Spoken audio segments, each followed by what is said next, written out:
ప్రపంచవ్యాప్తంగా కొత్త సంవత్సరానికి స్వాగతం పలుకుతూ న్యూ ఇయర్ వేడుకలు అత్యంత ఘనంగా నిర్వహిస్తారు. తెలుగు రాష్ట్రాల్లో సైతం వేడుకలు ఏ రేంజ్ లో జరుగుతాయో కొత్తగా చెప్పాల్సిన అవసరం లేదు. మరీ ముఖ్యంగా హైదరాబాద్ వంటి మహానగరంలో సెలబ్రేషన్స్ ఆకాశాన్ని అంటుతాయి. ఈ నేపథ్యంలో ఎటువంటి అవాంఛనీయ ఘటనలు జరగకుండా హైదరాబాద్, సైబరాబాద్, రాచకొండ కమిషనరేట్ పోలీసులు పటిష్టమైన భద్రతా చర్యలను చేపట్టారు. ఇందులో భాగంగా పలు ప్రత్యేక మార్గదర్శకాలను జారీ చేశారు. స్టార్ హోటళ్లకు, క్లబ్లకు, బార్లకు, పబ్లకు నిర్వాహకులు వేడుకలకు 15 రోజుల ముందే అనుమతి పొందాలని సూచించారు. సెలబ్రేషన్స్ కి అర్ధరాత్రి 1 గంట వరకు మాత్రమే అనుమతి ఉంటుందని వెల్లడించారు. ఈవెంట్స్ వద్ద సీసీ కెమెరాల నిఘా, ట్రాఫిక్ నియంత్రణ, అశ్లీలతకు తావులేని ప్రదర్శనలు తప్పనిసరి అని హెచ్చరించారు. బహిరంగ ప్రదేశాల్లో లౌడ్ స్పీకర్లు, డీజేలను రాత్రి 10 గంటలకల్లా ఆపివేయాలని, ఇండోర్ వేడుకల్లో అర్ధరాత్రి 1 గంట వరకు తక్కువ శబ్దానికే అనుమతి అని రాజేంద్ర నగర్ డీసీపీ యోగేష్ గౌతమ్ తెలిపారు. బాణాసంచా కాల్చడం,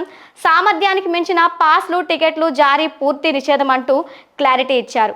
వాహన పార్కింగ్ కూడా తగిన ఏర్పాట్లు చేయాలన్నారు. మరీ ముఖ్యంగా నూతన సంవత్సర సంబరాల్లో డ్రగ్స్, గంజాయి వంటి మత్తు పదార్థాల వాడకంపై పోలీసులు కఠిన చర్యలను జారీ చేశారు. ఇటువంటివి గమనిస్తే వెంటనే పోలీసులకు సమాచారం ఇవ్వమని ప్రజలను సూచిస్తున్నారు. మైనర్లకు వేడుకల్లో ప్రవేశం లేదని నిషేధించబడిందని చెప్పారు. ప్రతి ఏటా మాదిరిగానే ఎక్స్చేంజ్, నార్కోటిక్స్ పోలీసులు కలిసి అనుమానిత ప్రాంతాలు, పబ్లు, బారులలో తనిఖీలు నిర్వహిస్తారని పేర్కొన్నారు. డ్రగ్ టెస్టులు నిమిషాల్లో గుర్తించే అత్యాధునిక పరికరాలను, డాగ్ స్క్వాడ్ బృందాలను కూడా తనిఖీల్లో వినియోగిస్తామన్నారు. డ్రంక్ అండ్ డ్రైవ్ తనిఖీలు విస్తృతంగా ఉంటాయని, మద్యం సేవించి వాహనాలు నడపకుండా డ్రైవర్లను ఏర్పాటు చేసుకోవాలని సూచిస్తున్నారు. నూతన సంవత్సర వేడుకలను ప్రశాంత వాతావరణంలో జరుపుకోవాలని విజ్ఞప్తి చేశారు. గత అనుభవాలను దృష్టిలో ఉంచుకొని ఈ ప్రత్యేక చర్యలు చేపట్టినట్లు తెలిపారు.